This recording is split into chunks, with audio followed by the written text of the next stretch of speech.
Hey, if you've got my chord book, I hope that you're going through each chord very carefully, making sure each note rings out really clearly, and you're getting your ears trained to hear what's happening inside the chord.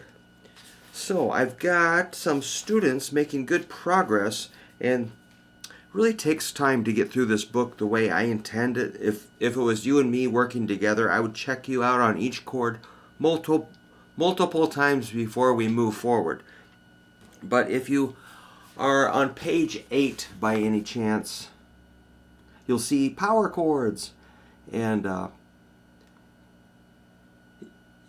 little bit of explanation might be helpful, and that's really the way I intended the book, is to work with people in person. So power chords, of course, are really important and fun. So the first chord I start with is E5, which is kind of fun because all guitar teachers teach us to use index, middle, ring, pinky on the first 4 frets. So of course you're going to go in there with your middle finger, and of course I'm going to say, what are you doing? You got to use your pointer finger on the power chord.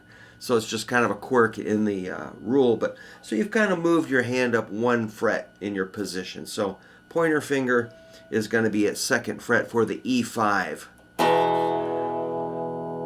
which of course is the big chord of rock and roll. The E5 is like Metallica, and everything, Hendrix and Howlin' Wolf and the Stones and Kiss and any band that smells like any of those bands, Motley Crue or whatever, I don't know.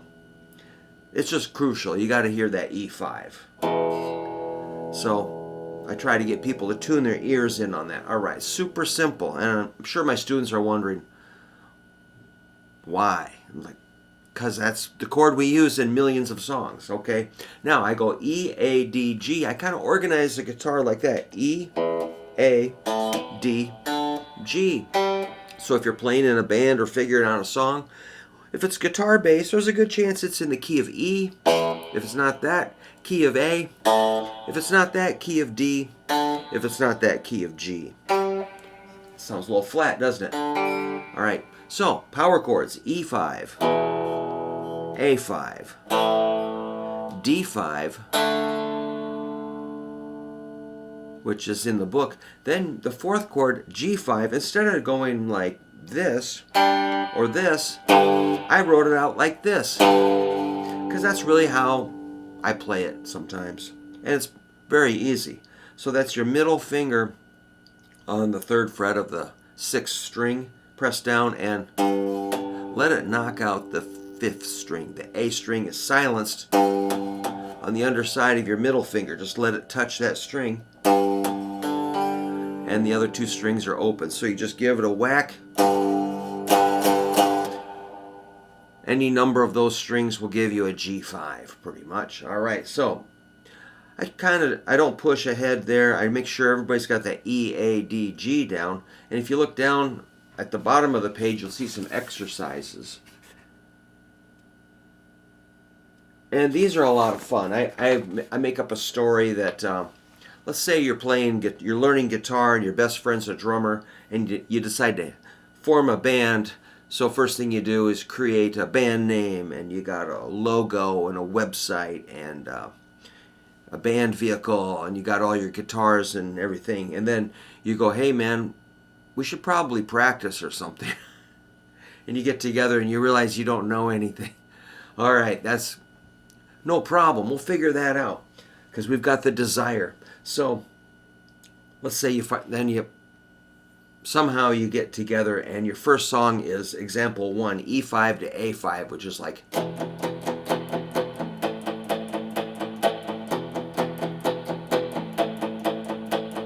and you keep going. Those are 8th notes. Your drummer, it may sound really dumb for us guitar players, but the drummer is just coming up with all kinds of beats and fills and breakdowns and all kinds of insane maneuvers while you're just holding down that steady rhythm, which is kind of the point here.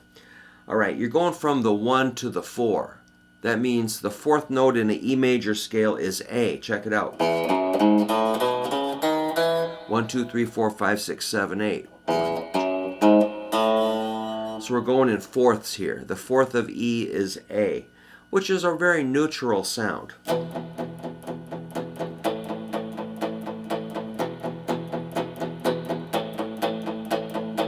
It's really not going anywhere. It's very stable. And that is the point. We're not trying to get super weird yet, okay?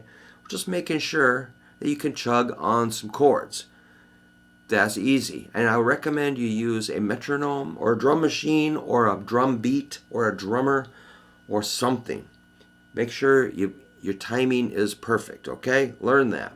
You can do it. That's example 1. I usually move right over to example 2, A5 to D5, like this.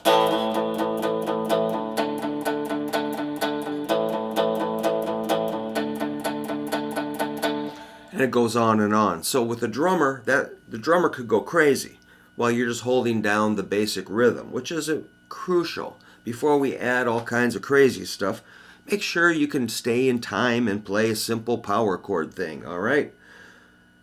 So, of course, we would do a lot of reps with that at the lesson. And I'm going to repeat, I'll make you do this every lesson. I want to hear it again and again. And usually they come back in with their middle finger on there. I'm like, we talked about that. And so it's okay. We'll get that pointer finger trained to go for it on the second fret, pointer finger. Right, next one, D5 to G5. Here it gets a little bit interesting.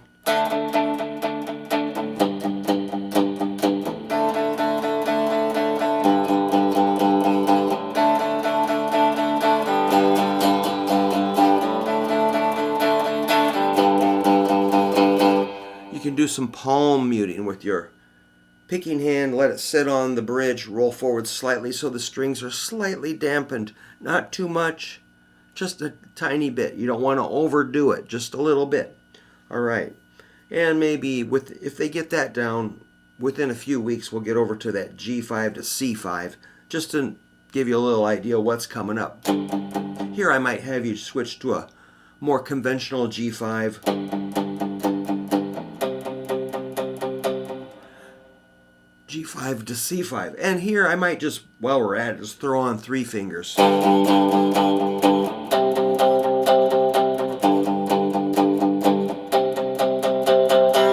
Right away, my students want to just lay their ring finger flat.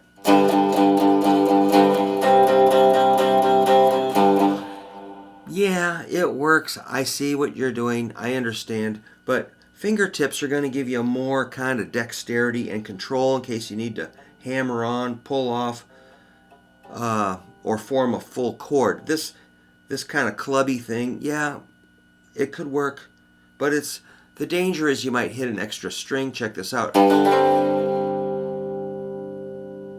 You don't want that. It's just, it's like, what? No. So, plus it's kind of clumsy. This is more precise. You could roll over to the C5. So again, there's gray area here. Not everything is in black and white, even though my book kind of is. All right, but the cover is colorful. But yes, there are shades between what I teach and what you might end up doing, and I accept that. But I'll still try to make you do it my way. If you went further, it'd be C5 to F5.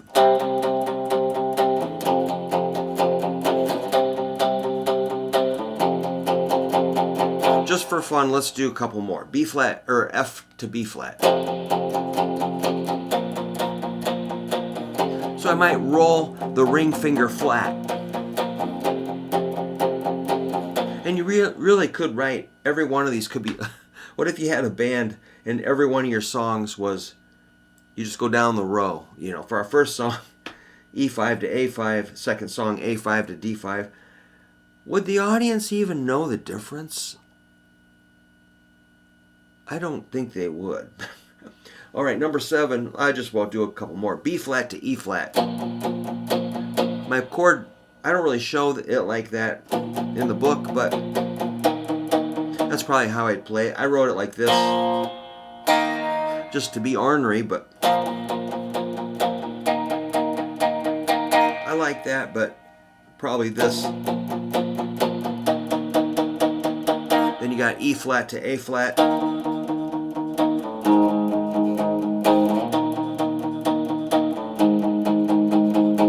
And you're going to start seeing a pattern of how they kind of look and feel. And A flat to D flat. Looks like I'm keeping going here a little bit. Here's D flat to G flat.